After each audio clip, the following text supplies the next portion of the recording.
नमस्कार आप सभी को मेरे अपने YouTube channel the Guru Bharat sir पर। और आज हम हमारा राजस्थान कक्षा 6 की सीरीज के तहत दूसरा लेसन मतलब राजस्थान का इतिहास जो ऑथेंटिक बुक है और आरबीएसई बोर्ड में रनिंग है अभी, उससे ये टॉपिक पढ़ रहे हैं। तो ये शुरू करते हैं बिना कुछ समय जाया किए हुए। तो दोस्तों और मित्रों, अपना जो पाठ है वो इस तरह से है कि चित्तौड़गढ़ जिले के छोटे से गांव भाटोली का छात्र रमेश दीवार पर लगे राजस्थान के मानचित्र को ध्यान से देख रहा था। उसने अपने शिक्षक से प्रश्न किया, सर हमारे राज्य का नाम राजस्थान है अगर, तो फिर हमें हमारे क्षेत्र को मेवाड़ क्यों कहते हैं? मेरे मामा जोधपुर में रहते हैं पर वो कहते हैं कि हम तो मारवाड़ में रहते हैं, ऐसा क्यों होता है? तो शिक्षक ने कहा, रमेश ये मेवाड़ मारवाड़ हमारे क्षेत्र के प्राचीन नाम है, मतलब कि पुराने नाम है। ये राजस्थान जो आज हमें दिखाई देता है, पुराने समय में ये ऐसी राजनीतिक इकाई नहीं थी। प्राचीन काल में राजस्थान विभिन्न जनपदों और अंचलों में विभक्त था। मतलब जनपद यानी गांव या शहर, और अंचल यानी वही अपने छोटे छोटे गांवों के कस्बे में विभक्त था, यानी बटा हुआ था। ये जनपद या अंचल भौगोलिक स्थान अथवा वहाँ रहने वाली जाति के नाम से जाने जाते थे। कि मतलब ये जो जनपद हैं इनका जो नामकरण है या तो उस भौगोलिक स्थान की वजह से या फिर वहाँ पे रहने वाले जाति की वजह से इनके नाम पड़े थे। जैसे जंगल ये भौतिक मतलब भौगोलिक के रूप से, मरु, अर्जुनायन, सिवी, मेवात, हाड़ौती ये आदि, मतलब ठीक है ना। फिर आगे कि अब जैसे देखो ये अपना मैप है, मतलब ठीक है ना, महाकाव्यकालीन राजस्थान। तो ये अपना ये जंगल वाला प्रदेश है ना, बीकानेर वाला जंगल प्रदेश है। मुरुकांतर अपना जो बाड़मेर जैसलमेर वाला एरिया है। मत्स्य ये अलवर वाला एरिया है। ये सूरसेन वाला एरिया है इधर। तो ये इस तरह के मतलब अपने जनपदों में राजस्थान विभक्त था। तो ये भी कभी ध्यान रखना, एग्जाम में पूछ ले आपसे, तो ये भी चीज़ें आपसे याद रखनी है, मतलब ठीक है ना। अब प्राचीन भारत में आर्यों ने छोटी छोटी बस्तियों को मिलाकर अपने अपने राज्य या जनपदों का निर्माण आरंभ किया था। महाभारत एवं संहिता ग्रंथों में राजस्थान के कई महाजनपदों का या जनपदों का उल्लेख मिलता है। सबसे पहला आता है मरु। मरु यानी मारवाड़। ऋग्वेद सहित हमारे पौराणिक, ध्यान रखना, ऋग्वेद सहित हमारे पौराणिक ग्रंथों जैसे रामायण, चरक संहिता, महाभारत, वृद्ध संहिता में मरु प्रदेश का वर्णन मिलता है। मरु प्रदेश आर्यों का प्रारंभिक जनतंत्र था।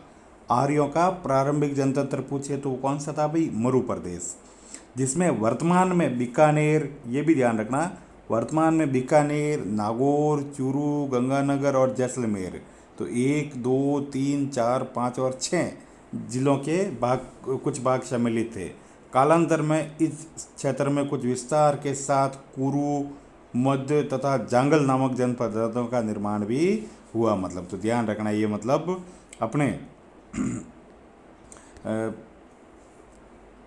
जो इस कालांतर में इस क्षेत्र में कुछ विस्तार के साथ कुरु, मध्य तथा जंगल नामक जनपदों का निर्माण भी हुआ, मतलब मरु प्रदेश में ही। तो स्पेशली बीकानेर, ये याद रखना, बीकानेर, नागौर, चूरू, गंगानगर, जैसलमेर और बाड़मेर। मतलब अब नेक्स्ट जो है हमारा जनपद वो जंगल। इस जनपद में बीकानेर, जोधपुर और नागौर का कुछ भाग आता था। ध्यान रखना, जंगल बहुत प्रसिद्ध था। और जंगल में बीकानेर, नागौर और जोधपुर का कुछ भाग आता था। इसकी राजधानी अहिछत्रपुर थी, जिसे वर्तमान में नागौर नाम से प्रतीत होता है। तो ये ध्यान रखना, जो अपना नागौर था इसका प्राचीन नाम अहिछत्रपुर था। पौराणिक आख्यानों के अनुसार यादव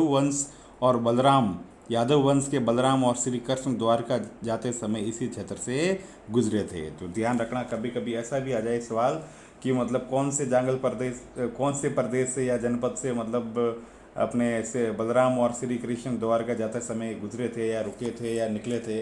तो वो ध्यान रखना, उस क्षेत्र का नाम जंगल है। और स्पेशली इसमें बीकानेर, ठीक है ना, नागौर और जोधपुर क्षेत्र आते हैं। मतलब मत्स्य जनपद, तो मत्स्य जनपद में इस जनपद का उल्लेख ऋग्वेद में मिलता है, ये भी ध्यान रखना। और महाभारत में मत्स्य जनपद की राजधानी विराट नगर, जो वर्तमान में बैराट के नाम से प्रचलित है, या जो पहले बैराट थी और वर्तमान में विराट नगर के नाम से प्रचलित है, वो थी। मतलब ये जनपद अलवर और जयपुर के मध्य स्थित था। इस स्थान का वर्णन चीनी यात्री युआन च्वांग ने भी किया है। मतलब तो ये थोड़ा अच्छा सा पॉइंट है, ये ध्यान रखना। मतलब कि ऐसे कौन से जनपद का उल्लेख चीनी यात्री ने भी किया है। तो ये देखो योदय, ये अपना गंगानगर वाला एरिया, ठीक है ना, ये गंगानगर वाला वगैरह, ये अर्जुनाइन इधर भरतपुर वगैरह, धौलपुर वगैरह, सॉरी अलवर वगैरह वाला, ये मालू प्रदेश बीच वाला, ठीक है ना। अब हम आगे की ओर बढ़ते हैं। सीवी जनपद, ये ठीक है ना, सीवी नीचे अपना चित्तौड़गढ़ साइड की तरफ में, ठीक है। और आगे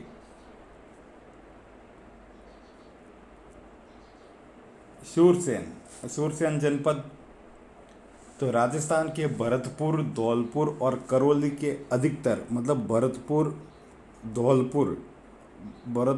धौलपुर और करौली के अधिकतर भूभाग प्राचीन सूरसेन जनपद में सम्मिलित थे। इस जनपद की राजधानी मथुरा थी, ये ध्यान रखना भाई। सूरसेन की राजधानी कौन सी थी भाई? मथुरा थी, ये ध्यान रखना, थोड़ा सा काम का पॉइंट है। मतलब 4वीं शताब्दी ईसा पूर्व के यूनानी लेखकों ने सिकंदर के समय में सूरसेन का या सोरसेन का उल्लेख किया है। सोरसेन बोलो तब भी यही है और सूरसेन बोलो तब भी यही है। बयाना प्रशस्ति में भी सूरसेन नामक राजवंश का वर्णन मिलता है। सिकंदर के आक्रमण के पश्चात अपनी स्वतंत्रता को सुरक्षित रखने को उत्सुक पंजाब और टक की कुछ जातियां राजस्थान में आकर बस गई। इनमें अपने साहस और शौर्य के लिए प्रसिद्ध मालव, सीवी, अर्जुनाइन आदि प्रमुख जातियां थी। तो ये जो आगे अर्जुनाइन, मालव और सीवी जनपद आएंगे वो जातियों के आधार पर आएंगे, ये भी ध्यान रखना। मतलब अब आगे है अपना सीवी जनपद। आधुनिक उदयपुर के पूर्वी भाग, पश्चिम और उत्तर का संभागीय प्रदेश में सीवी जाति ने आधिपत्य स्थापित किया था, इसीलिए ये सीवी जनपद के नाम से जाना जाता था। सीवी यानी उदयपुर वाला भाग, ध्यान रखना, स्पेशली उदयपुर वाला भाग स्थापित किया था। हाँ, ये देखो एक बढ़िया काम का पॉइंट है और आपको ध्यान भी रखना है कि इसकी राजधानी मध्यमिका थी। मतलब जिसके अवशेष चित्तौड़गढ़ के पास नगरी नामक गांव में मिलते हैं। इस भूभाग को मेदपाट, मेवाड़ या प्रागवाट भी कहते हैं। तो ये जो सारे नाम हैं, मध्यमिका, चित्तौड़, नगरी, मेदपाट, प्रागवाट, ये सब सीवी जनपद की राजधानी के रूप में प्रचलित है। मतलब ठीक है ना, ये थोड़ा सा काम की चीज़ है और ध्यान रखना, एग्जाम के पॉइंट ऑफ व्यू से उपयोगी भी है। अब है अर्जुनाइन। अर्जुनाइन भरतपुर अलवर प्रांत के अर्जुनाइन अपनी विजयों के लिए प्रसिद्ध थे। ये भी जाति थी।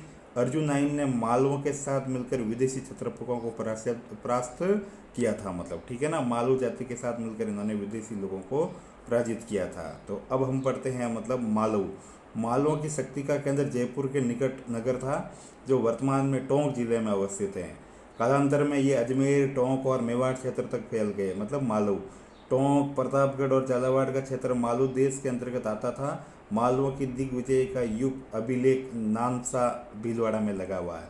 ये भी ध्यान रखना, कभी युग अभिलेख किससे संबंधित है? नानसा भीलवाड़ा वाला। तो ध्यान रखना, ये मालव जनपद से सम्मिलित है और मालव का नाम मालव जाति के आधार पर पड़ा है, न कि क्षेत्र के आधार पर। अब देखो आगे है अपना योदय। तो याद रखना योदय के बारे में कुछ बातें कि राजस्थान के उत्तरी भाग, मतलब वो गंगानगर वाला योदय भी एक शक्तिशाली गणतंत्रीय कबीला था। गणतंत्र मतलब वहाँ पे राजतंत्र की व्यवस्था ना होकर गणतंत्रीय व्यवस्था थी।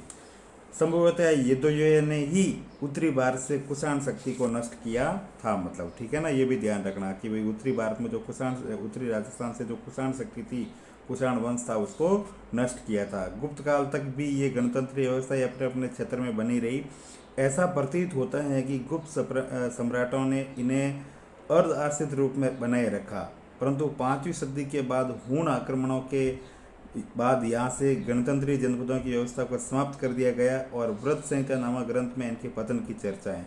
तो कभी आ जाए कि भाई योदय वगैरह जो अपने जनपद है उनके जो पतन की कहानी कौन से ग्रंथ में है, तो वो ध्यान रखना व्रत संहिता में है। इसके बाद ये जनपद अन्य नामों और सीमाओं को लेकर सामने आते हैं, जैसे मेवाड़, वागड़, मारवाड़, हाड़ौती, ढूंढाड़, मेवाड़ आदि। मतलब ठीक है ना, भाई जो योदय था वो टूट गया। मतलब अब है हमारा मेवाड़। तो ध्यान रखना, मेवाड़ का प्राचीन सीवी जनपद वाले क्षेत्र को मेवाड़ कहा गया है। आधुनिक उदयपुर, चित्तौड़गढ़, प्रतापगढ़,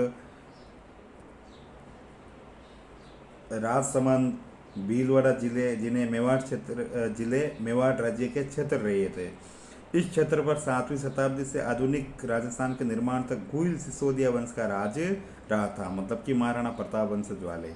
नागदा, आहट, कल्याणपुर, चित्तौड़गढ़, कुंभलगढ़, चामड़, उदयपुर आदि समय समय पर इसकी राजधानियाँ रही और ये राजधानियाँ बदलती रही अपने राजाओं के अनुसार, और यहाँ की बोली मेवाड़ी है। ये थोड़ा सा ध्यान रखना कि यहाँ की बोली है वो कौन सी है, मेवाड़ी है, मतलब ठीक है ना, सीवी में। अब है अपने वागड़। वागड़ राजस्थान के 2 क्षेत्र वागड़ के नाम से जाने जाते हैं, तो ये ध्यान रखना, एक तो डूंगरपुर बांसवाड़ा और दूसरा है अपना पिलानी के पास नरहड़, भादरा, नौर और कन्नड़ा का क्षेत्र। तो ये भी एक नई चीज़ है कि अपने वागड़ 2 क्षेत्र हैं, एक तो डूंगरपुर बांसवाड़ा वाला और दूसरा जो पिलानी के पास नरहड़, भादरा और नौर और कन्नड़ा का क्षेत्र। किंतु अधिकतर दक्षिणी राजस्थान के डूंगरपुर बांसवाड़ा के भूभाग को ही वागड़ या वागड़ पट्टी कहा कहते हैं और इसकी बोली को वागड़ी बोली कहा गया है, ये भी ध्यान रखना आप। मारवाड़ प्राचीन मरु प्रदेश ही कालांतर में मारवाड़ कहलाया, जो मरु प्रदेश था वही मारवाड़ कहलाया। 7वीं सदी में इसके मंडोर जोधपुर क्षेत्र पर गुर्जर प्रतिहारों ने शासन किया था सबसे पहले, बाद में इस पर राठौड़ों का आधिपत्य स्थापित हो गया था, मतलब ठीक है ना। अब हम पढ़ते हैं हाड़ौती, मतलब तो पहले तो देखो, आधुनिक बूंदी और कोटा का क्षेत्र हाड़ौती कहलाता है। प्राचीन काल में इस भूभाग पर मीणा जनजाति का आधिपत्य था। मीणा वंश के बुंदा के नाम पर ही बूंदी का नामकरण हुआ। कालांतर में चौहान वंश की हाड़ा शाखा ने इस पर अधिकार कर लिया और तभी से इस भूभाग को और यहाँ की बोली को हाड़ौती कहा जाने लगा है, मतलब ठीक है ना। तो ध्यान रखना, ये जैसे ये अपना ये माड जैसलमेर वाला क्षेत्र, ठीक है ना, ये मारवाड़, ये ढूंढाड़ जयपुर वाला, ये मेवात, ये शेखावटी वाला, ये हाड़ौती वाला, ये मेवाड़ वाला, तो इस तरह से अपना, और ये वागड़ बिल्कुल जो बांसवाड़ा और डूंगरपुर वाला एरिया है वो भी इसमें सम्मिलित किया गया, ठीक है ना। अब देखो इसमें है ढूंढाड़, जयपुर और उसके आसपास के क्षेत्र को ढूंढाड़ के नाम से जाना जाता है। 12वीं सदी में कछवा वंशीय राजपूतों ने यहाँ के स्थानीय जनजाति मीणा और बड़ गुजरों को परास्त करके यहाँ पे अपने राजवंश की नींव डाली थी और इसकी भाषा को या यहाँ की भाषा को ढूंढाड़ी भाषा कहते हैं, मतलब ये ध्यान रखना। मतलब मेवात, अलवर भरतपुर का